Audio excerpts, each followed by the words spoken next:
আবু জেহেলের যুগটাকে আমরা বলি আইয়ামে জাহিলিয়াতের যুগ। আবু জেহেল ছিল ওই যুগের নেতা। দারুন নাদওয়া ছিল তার পার্লামেন্ট। তার পার্লামেন্টের নাম কি? দারুন নাদওয়া। সেখানে আবু জেহেল, আবু লাহাব, উতবা, শাইবা, রাবিআ এরা সব বসে বসে বুদ্ধি বাগাইতো আর কি করতে হবে কি করতে হবে।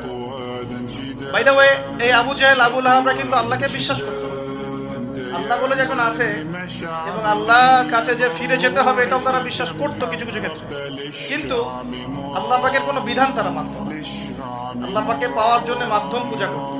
তারা কিন্তু 360টা মূর্তির পূজা এই কারণে করতো না, যে তারা আল্লাহকে বিশ্বাস করে না এমন নয় বিষয়টা। তারা আল্লাহকে বিশ্বাস করতো, আল্লাহকে পাওয়ার মাধ্যম হিসেবে তারা এগুলোর পূজা করতো। সূরা জুমার পরে, সূরা জুমারের 1, 2, 3 আয়াত পরে দেখেন আবু জেহেলদের কথা আল্লাহ বলেছেন। তারা বলতো মা না'বুদুহুম, আমরা এই লাত উজ্জা মানাতের উপাসনা এই কারণে করি, শুধু এই কারণে করি লিইউকাররিবুনা ইলাল্লাহি যুলফা, যে এই লাত উজ্জা মানাত হবল এই যে মূর্তিগুলো এগুলো আমাদেরকে আল্লাহ পর্যন্ত পৌঁছে দিবে, এই কারণে করতো। ওরা কিন্তু আল্লাহকে অস্বীকার করতো না।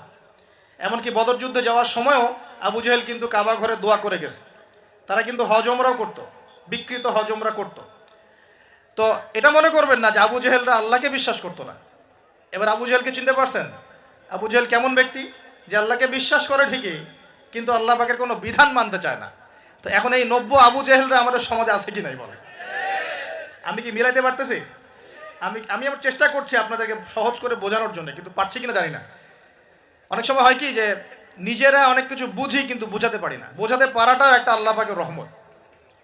মানে কাউকে বোঝাতে পারানোটা কিন্তু আল্লাহ পাকের রহমত। অনেক সময় দেখবেন আপনি বুঝতে পারছেন অনেক কিছু, কিন্তু মানুষকে বোঝাতে পারছেন না। তা আমি চেষ্টা করছি বোঝানোর জন্য, আমি কতটুকু পারছি আমি জানি না। এই যে আবু জেহেলকে চিনতে পারলেন? আবু জেহেল এমন একজন বুদ্ধিজীবী মানুষ, খুব বুদ্ধি তার, কারণ তার নাম হচ্ছে আবুল হাকাম। কি নাম? আবুল হাকাম। আবু জেহেলের নাম আবু জেহেল না, আবু জেহেলের নাম আবুল হাকাম, মানে জ্ঞানের পিতা। ওই সমাজের মানুষ তাকে বলতো জ্ঞানের পিতা।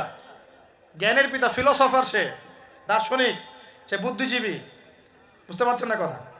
আইয়ামে জাহিলিয়াতের মানুষ তাকে সম্মান দিয়ে কথা বলতো, তাকে বলতো তুমি জ্ঞানের পিতা।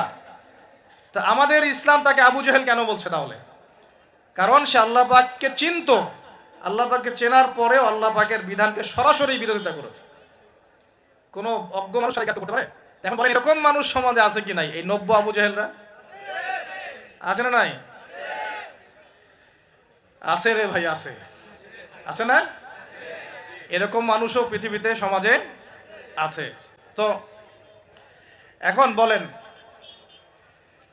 আবু জেহেলদের যুগে আল্লাহ পাক কুরআন হাদিস নাজিল করলেন কেন? কি প্রয়োজন ছিল? উত্তর, আবু জেহেলদের যুগের মধ্যে বর্তমান সময়ের মতো শিরক